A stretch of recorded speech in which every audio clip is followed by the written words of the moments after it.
اعوذ باللہ من الشیطان الرجیم، بسم اللہ الرحمن الرحیم، اللہم صلی علی محمد وآل محمد وعجل فرجہم۔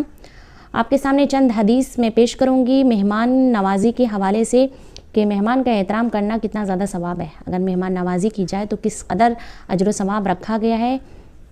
تو ہمارے آخری نبی حضرت محمد مصطفیٰ صلی اللہ علیہ وآلہ وسلم فرماتے ہیں کہ اگر کوئی مہمان کا احترام کرتا ہے تو گویا اس نے 70 انبیاء کا احترام کیا ہے۔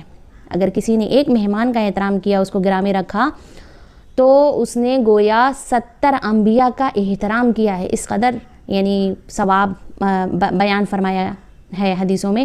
اور پھر اسی طرح سے فرماتے ہیں آپ کے جب کوئی مہمان کسی مومن کے گھر میں آتا ہے تو وہ خود اپنی روزی اپنے ساتھ لے کے آتا ہے، اور جب وہ واپس جانے لگتا ہے تو خداوند عالم اس مہمان کے صدقے میں اس صاحب خانہ کی میزبان کی تمام جتنی بھی آفت و بلا ہوتی ہیں اس کے صدقے میں پروردگار دور کر دیتا ہے۔ اور اسی طرح سے آپ صلی اللہ علیہ وآلہ وسلم ارشاد فرماتے ہیں کہ اگر کوئی شخص کسی مومن کے یہاں پہ مہمان بن کر آتا ہے تو وہ اپنے ساتھ 1000 رحمت اور 1000 برکت لے کے آتا ہے، اور خداوند عالم مہمان کے ہر لقمے پر، جو مہمان لقمہ کھائے گا، تناول کرے گا، کہتے ہیں ہر لقمے کے بدلے خداوند عالم صاحب خانہ کے لیے ایک حج اور ایک عمرے کا ثواب لکھتا ہے۔ سوچئے، ہر لقمے پر ایک حج ایک عمرے کا ثواب اسے خداوند عالم عطا کرتا ہے۔ تو اس سے پتہ چلتا ہے کہ مہمان نوازی کا بہت زیادہ ثواب ہے۔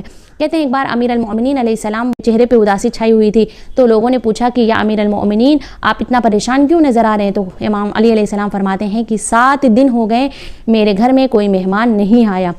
تو یعنی اس طرح سے کہ اگر کوئی مہمان، ہمارے امام معصومین علیہ السلام کی سیرت میں رہا ہے کہ اگر کوئی مہمان نہیں آتا تھا تو آپ پریشان ہو جاتے تھے، لیکن آج کا معاشرہ، آج کی سوسائٹی دیکھیے، آج کا زمانہ دیکھیے کہ مہمان کے آنے سے لوگ گھبراتے ہیں کہ ہمارے گھر میں نہ آئیں تو اچھا ہے، وہاں چلے جائیں تو اچھا ہے۔ نہیں، مہمان رحمت خدا ہے، نعمت پروردگار ہے، ہم اس سے گھبرائیں نہیں، خود وہ اپنے ساتھ اپنا رزق لے کر آتا ہے۔ اور سوچیے کہ کتنا زیادہ اجر و ثواب بتایا گیا ہے مہمان نوازی کرنے کا۔